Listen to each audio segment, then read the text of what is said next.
Hi hello நண்பர்கள் அனைவருக்கும் வணக்கம். இந்த வீடியோவில் நம்ம பார்க்க போகிறது படைத்தலைவன் கேப்டன் விஜயகாந்த் மகன் சண்முக பாண்டியன் நடிப்பில் வெளியாக இருக்கும் படம் படைத்தலைவன் படத்தை பற்றி பார்ப்போம்.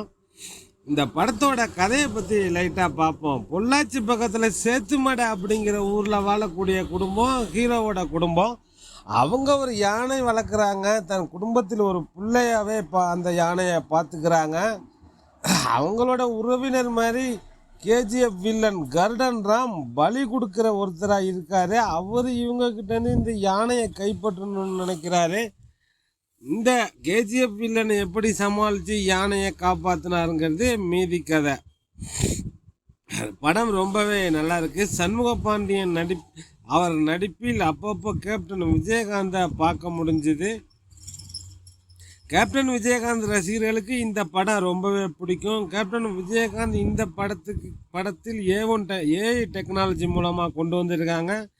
கேப்டன் விஜயகாந்த் மீண்டும் பார்க்கணும்னு நினைக்கிறவங்க இந்த படம் பாருங்கள். கேப்டன் இளைய மகன் சண்முக பாண்டியன் ஏற்கனவே 2 படம் பண்ணியிருக்கார். சகாப்தம், மதுரை வீரன்னு.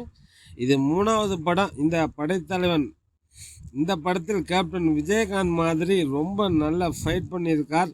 கஸ்தூர் ராஜா ஹீரோவுக்கு அப்பாவாக நடிச்சிருக்கார். இந்த படம் பார்க்கும்போது கும்கி படம் நமக்கு ஞாபகம் வருது.